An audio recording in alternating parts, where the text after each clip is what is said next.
let's begin. The North Carolina motto is Esse Quam Videre. I don't know if you're familiar with that or not, but when I would teach this to my children, when I was teaching at Kaiser Middle a few years back, I would tell them that it had two translations. One of them that you probably know a lot about is, it means to be rather than to seem. But it does have another meaning, and a lot of people don't know what that is. It can also mean to be rather than to be seen. So my students and I would talk a little bit about what Esse Quam Videre meant to them. And the first definition, to be rather than to seem, we could reduce to be real, be genuine, be upfront, and we left it at that. As for the second meaning, though, I gave my sixth graders two stories to help them understand. I was having dinner with a young man at a rather expensive restaurant, and he called for the waiter because it was time for us to go to the show, and the waiter said to him, "Oh, somebody here has paid your bill because they are parents of a former student of Miss Eaglin's, and they just wanted to thank her. They want to remain anonymous, and they've already left the restaurant." Well, I felt really, really good, and I think I made a lot of points with my date. But we went on to the show, and that was it. I was so pleased with that, and in High Point restaurants now, I do a lot of paying for people's bills. Waiters will come to me and say, "Is there anybody you want to take care of tonight, Miss Eaglin?" And that's what I do. And I also have learned that a lot of my students have done that too. They've picked up the habit. The second story that I told was a little bit longer. When I was growing up, the results of the Depression had not entirely disappeared, and homeless men would travel the country by hitchhiking and walking the roads and hopping freight trains, or mainly walking. And this person was called a hobo. A lot of you in here know about this time, I can tell, because your hair is as white as mine. Mama fed every one of the hobos that stopped at our house. We moved from Memphis to Arkansas to Highway 70, right outside West Memphis. And there were lots of hobos that came along on Highway 70. She would ask the gentleman to sit on the edge of the porch while she went and fixed a tray.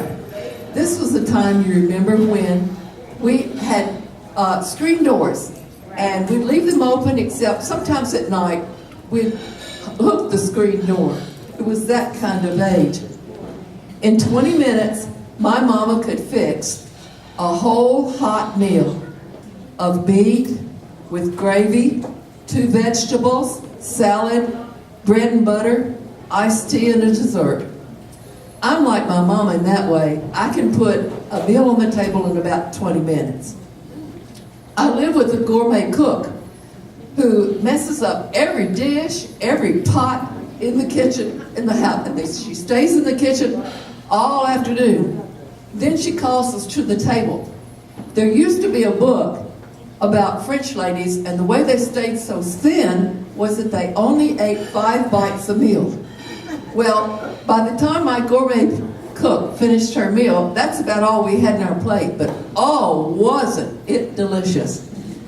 Well, my mom was that way. She would serve her offering on our best china, glassware, silverware, with cloth napkin. She'd take the tray out to the guy, and she'd ask the men to leave it on the edge of the porch when he was finished, and she'd get back to it whenever she could. She would tell David and Joe and me, "Now don't watch the man, let him have his privacy." And of course we would say, "Yes, Mama." Then we went to Joe's bedroom window and watched. Some of the men would say grace, some of the men would just gobble it up. We've seen a couple of guys who even cried a little bit at the wonderful meal that was before him. My dad found out she was doing this, and he was a very Victorian father. And he said, "I don't know if you should trust these guys with all of this good stuff out there."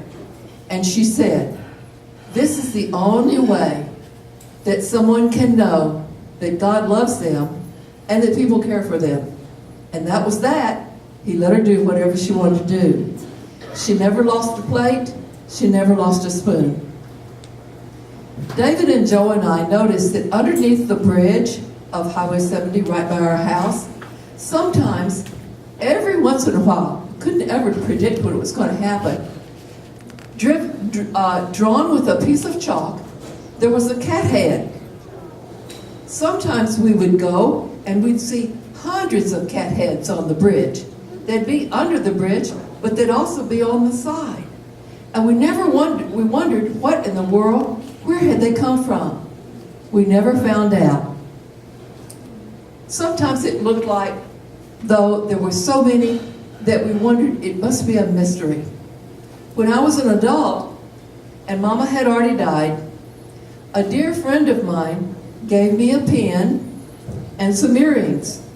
And it had on there the curious drawing of a little cat. The enclosed card that came with my present said as follows. In the 1950s, hobos would draw the head of a cat on the foundation of, or the mailbox post at, or on the sidewalk near a house where they had gotten a meal or some kind of handout. The cat sign meant, a kind woman lives here. It was a signal to the next man who might come by needing help. I shared this explanation with my brothers as soon as I could. I got them on the phone and I told them what I had found out. My brother Joe said, you know, Sylvia, sometimes we would see so many of those cat heads drawn over and over and over by a guy. He must have been so tired in his walking, but he drew so many cat heads. It was like he was saying, the kindest of all women lives here. My mother never knew about the cats. I wish she had known about them. It wouldn't have made any difference, but because that's who she was. But one time after I finished this story, one of my sixth graders said, you know, what you do and what you get thanked for is really nice, but maybe what you do in secret is better. Another student of mine, a little sixth grader, said, I think the motto is saying that when we do an extra job for a teacher, we probably shouldn't ask for extra credit. And I said, yeah, I think you've got it. In this room, I think the kindest of people are here. I think you all are wonderful in what you have done. Thank you for inviting me. Thank you so much, Ms. Eaglin. We appreciate that.